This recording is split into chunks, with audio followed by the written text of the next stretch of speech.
Bingung mau kemana akhir pekan ini?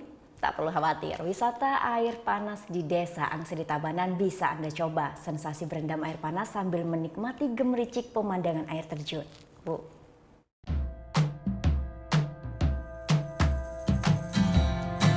Pemandangan alam indah diselimuti udara dingin. Terasa saat Anda memasuki objek wisata alam, air panas Angsri Tabanan.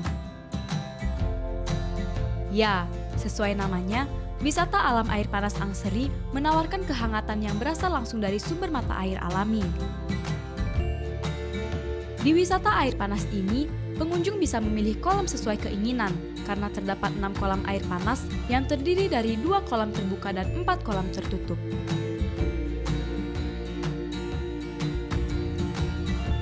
Namun jika ingin berendam di dalam kolam tertutup, pengunjung akan dikenakan tambahan biaya sebesar Rp15.000. Pemandian air panas ini biasanya digunakan oleh pengunjung sebagai terapi bagi yang memiliki penyakit-penyakit tertentu atau hanya sekedar untuk relaksasi.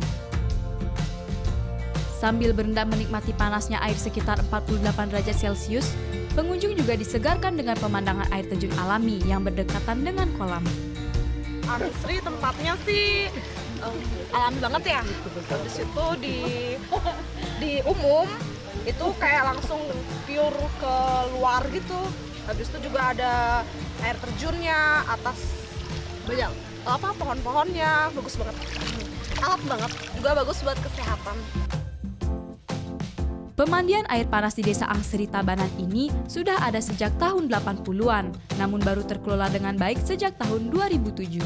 Kita di sini inginnya kan tidak hanya mengembangkan air panas ya, tapi juga kita punya objek di hutan bambu, ada kerahnya, terus juga ada view-view yang sangat bagus ya. Kalau Bapak lihat sendiri view-nya di sini di seputaran air panas, view terasering-nya juga ada, dan samping itu juga kita ada potensi lain yang mungkin kita bisa kembangkan.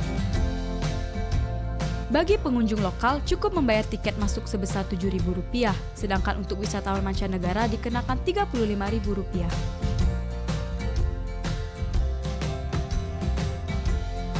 Dari loket tiket, pengunjung harus melewati jalan setapak dan juga anak tangga yang memiliki panjang sekitar 300 meter. Selama perjalanan, pengunjung juga disuguhkan dengan pemandangan hutan bambu yang ada di sepanjang jalan setapak. Sebelum ataupun sesudah berendam, pengunjung juga bisa singgah ke sebuah pondok sederhana untuk menikmati hangatnya pisang goreng. Surya Sanjaya melaporkan untuk NET.